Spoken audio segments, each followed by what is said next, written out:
Hi friends welcome to रेन्ना समयल इनके என்ன சமையல் பார்க்க போறோம்னா ரொம்ப சுவையான பீக்கங்காய் கிரேவியும் கூடவே புளிச்சக்கீரை தொக்கும் தான் பார்க்க போறோம். இந்த பீக்கங்காய் கிரேவியும் புளிச்சக்கீரை தொக்கும் எளிமையான முறையில் ரொம்ப சுவையா செஞ்சிரலாம்.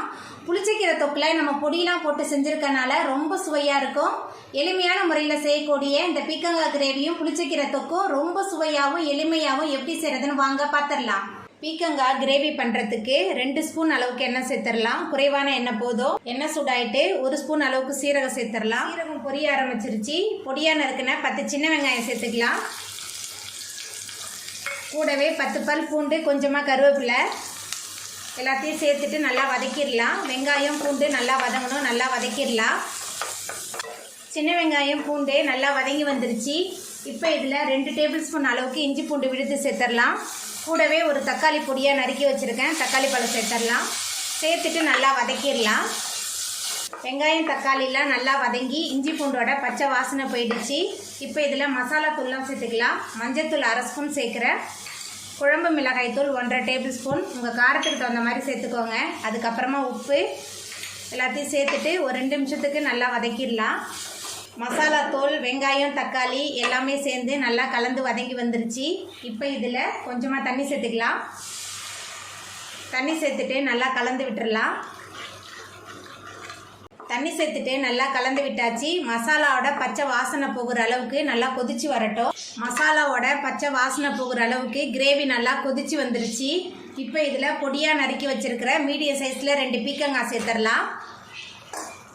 பீக்கங்காய் சேர்த்துட்டு நல்லா கலந்து விட்டுறலாம்.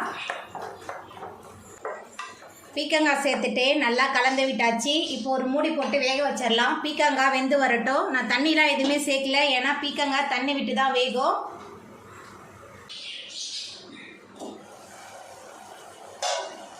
பீக்கங்காய்லாம் நல்லா வெந்து எண்ணெயெல்லாம் பிரிஞ்சு வந்துருச்சு. நம்மளோட சுவையான பீக்கங்காய் கிரேவி சூப்பராக ரெடி ஆகிட்டு. உங்களுக்கு தேங்காய்னா வேணும்னா நீங்கள் தேங்காய் அரைச்சி ஊற்றிக்கோங்க. நான் தேங்காய்லாம் இன்றைக்கி அரைச்சி ஊற்றலை. இப்போ நம்ம அடுப்பு ஆஃப் பண்ணிடலாம். புளிச்சக்கீரை தொக்குக்கு முதல்ல மசாலா பேஸ்ட் ரெடி பண்ணணும். அதுக்கு 2 டேபிள் ஸ்பூன் அளவுக்கு தனியா, 15 காஞ்ச மிளகாய் சேர்த்துக்கிறேன். உங்கள் காரத்துக்கு தகுந்த மாதிரி சேர்த்துக்கோங்க.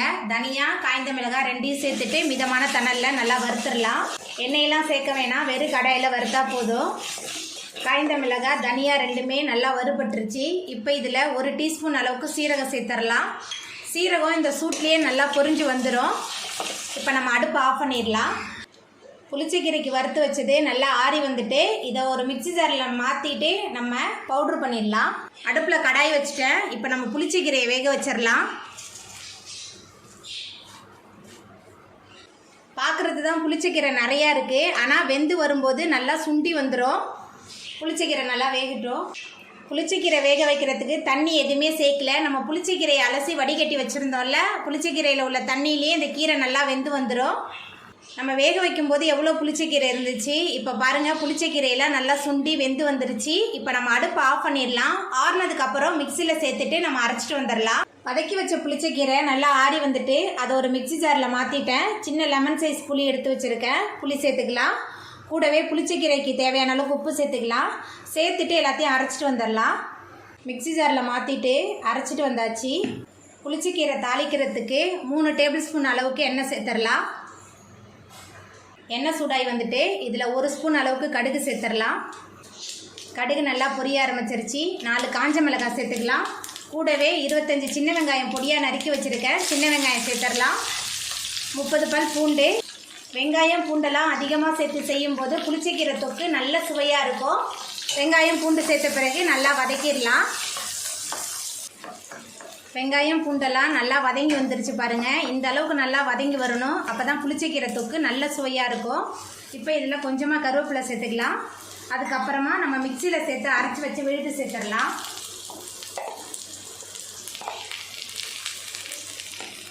விழுது சேர்த்துட்டு நல்லா வதக்கிடலாம். மிக்சியில் சேர்த்து அரைக்கும் போதே உப்பு சேர்த்து தான் அரைச்சிருக்கேன். அதனால் நான் இப்போ தனியாக உப்பு எதுவுமே சேர்க்கல.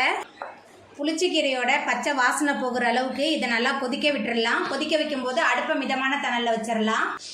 புளிச்சக்கீரையோட பச்சை வாசனை போகிற அளவுக்கு நல்லா கொதிச்சு வந்துருச்சு. இப்போ நம்ம மிக்சியில் சேர்த்து அரைச்சி வச்ச புளிச்சக்கீரை பொடியை சேர்த்துடலாம். இந்த மாதிரி பொடி சேர்த்து நம்ம புளிச்சக்கீரை செய்யும்போது ரொம்ப சுவையாக இருக்கும். 1/4 ஸ்பூன் அளவுக்கு வெந்தய பொடி சேர்த்துடலாம். சேர்த்துட்டு எல்லாத்தையும் நல்லா கலந்து விட்டுறலாம். நம்ம சேர்த்த பொடி புளிச்சக்கீரை எல்லாமே சேர்ந்து நல்லா கொதித்து வரட்டும்.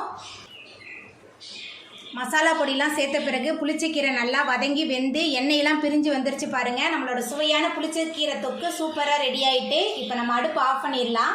அவ்வளோதாங்க, ரொம்ப சுவையான பீக்கங்காய் கிரேவி புளிச்சக்கீரை தொக்கு சூப்பராக ரெடி ஆகிட்டு. இந்த சுவையான பீக்கங்காய் கிரேவி புளிச்சக்கீரை தொக்கை நீங்களும் உங்கள் வீட்டில் செஞ்சு பாருங்கள்.